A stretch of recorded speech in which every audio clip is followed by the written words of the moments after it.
As I introduced Ed, I just want you to know this. When I called out to his office and I asked him if he could come talk at our banquet, they did not hesitate.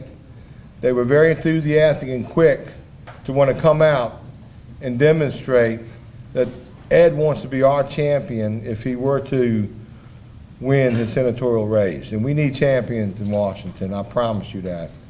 So I really don't know a lot about what he's going to say. I think recovery is close to his house, if I'm not mistaken, not mine to say. But I am honored and privileged, and I'm actually getting to like you, which is pretty good, you know. So, the night is young. Right.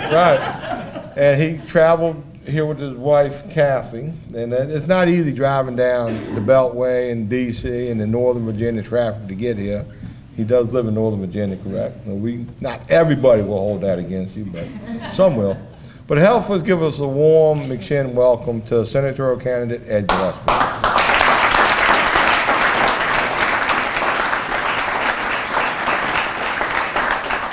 Thank you all very much, John. Thank you. Terry, thank you for that inspiring introduction to the Pledge of Allegiance. It was fantastic, and as a son of two parents buried in a veteran cemetery, it meant a lot to me, and I appreciate the service of all of the veterans here who served to protect our freedoms. John, thank you so much for having me here tonight. It's an honor to be with you this evening to recognize the important work of Greg Williams, and I also want to take some time to thank the McShin Foundation for the important work that you do as well. You offer hope and freedom, love and understanding. You are light at the end of a very dark tunnel.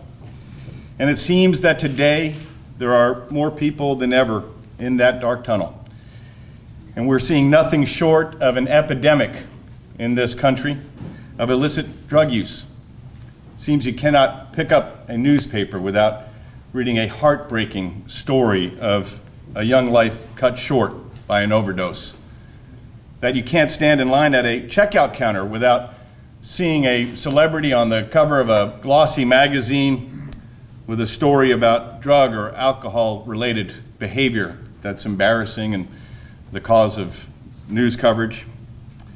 Or worse, another report of a celebrity death from drug abuse.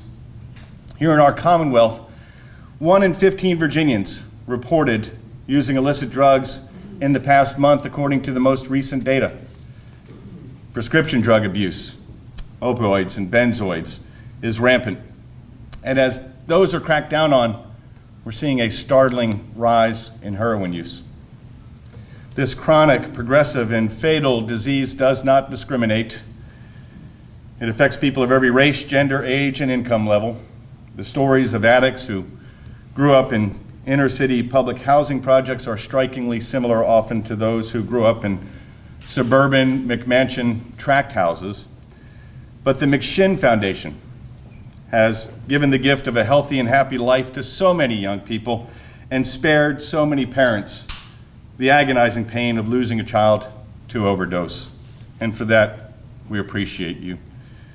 There is no doubt about it. The work that you do is not just important, it is life-saving.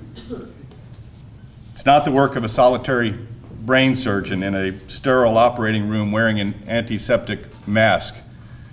It's more often the work of a community of people sitting in a basement room in a circle of plastic chairs with their masks down.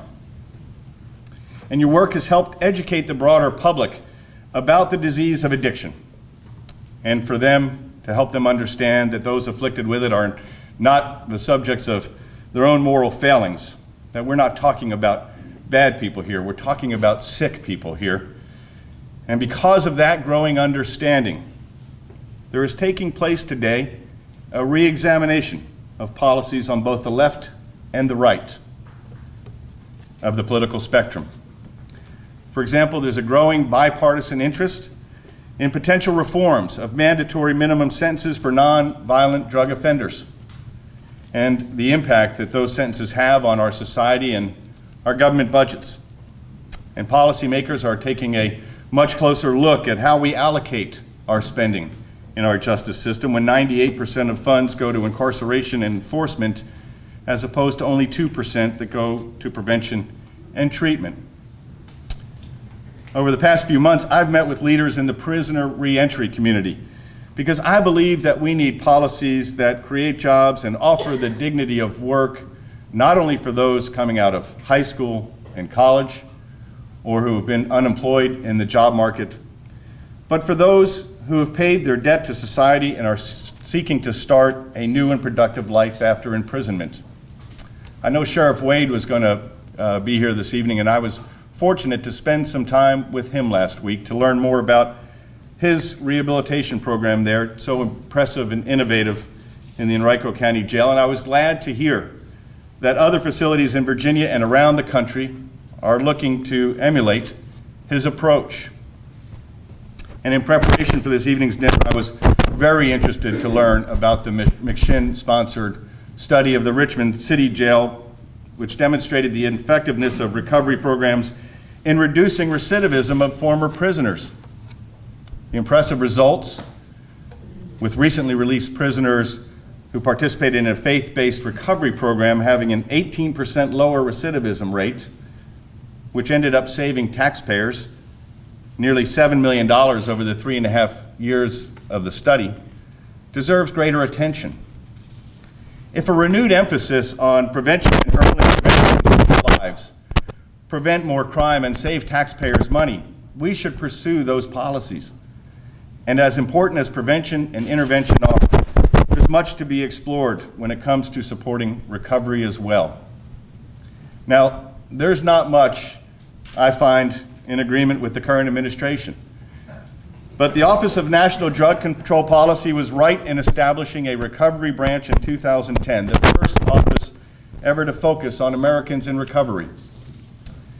I should make clear a few things, however. One, while I believe there are steps the federal government can take to address the problem of addiction, the vast majority of the solution is to be found in communities of support like McShin. And two, while I believe a fresh look at our approach to drug policies is warranted, a policy that views legalization as an answer wouldn't be acknowledging the problem of addiction so much as ignoring it, in my estimation. Now, last night, also in preparation for this evening's dinner with y'all, I watched The Anonymous People with Kathy. I will confess I watched it after the Wizards-Pacers game. But I watched it and enjoyed it, and I was moved by Greg Williams' efforts. And I'm very interested in the recovery movement and its ideas. I'm intrigued by efforts to erase the stigma of alcoholism and addiction in our culture. After all, 2/3 of American families are affected in some way by the disease. And you'd think that there would be even more widespread acceptance and understanding of its nature, although it is growing. But of course, many of the families struggling with addiction, dealing with its drain on emotions, time, energy, attention, and finances, don't realize they're dealing with a disease, or they're ashamed to seek help for it, which makes Greg's efforts all the more important, because there should be no shame in treating a disease, especially one so widespread as addiction. Now, obviously, everyone is entitled to their privacy when it comes to their health care. People taking medicine for high blood pressure don't run around saying, "I'm about to take my Lipitor." But at the same time, we should applaud the growing number of public figures who have stepped forward to share with us that they are in recovery, using their fame to encourage others to seek help. They may not get the same attention as those celebrities I mentioned earlier on the cover of the magazines, but they're making a significant difference in people's lives. And for those of us who don't suffer from addiction but know and love people in recovery, I'd venture to say that most share my experience, which is that the people I know in recovery are among the people I admire and respect most in the world. I've been inspired by my friends and loved ones in recovery. Sharing in their journey has made me a better person. I've learned lessons from them that serve me well and would serve anyone not in need of treatment. I try to live my life one day at a time. And if you saw my schedule, you would understand why. If you looked out over tomorrow and next week and the next month, you'd live one day at a time. And I try to be honest with myself and my loved ones, keep my own side of the street clean as best as I can.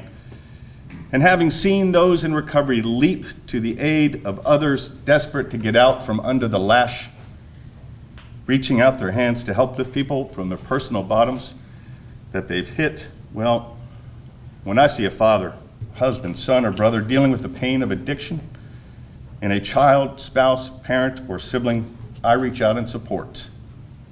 And I feel I'm a better person for it. So I join in deep appreciation the hundreds of recovering addicts whose lives you've helped save, and the thousands of their family members whose lives have been made better by your work. And for those who have not yet been blessed by recovery, know that the depths of active addiction can be more than offset by the heights of a working recovery, and that despair and loneliness can be replaced by joy and a sense of community.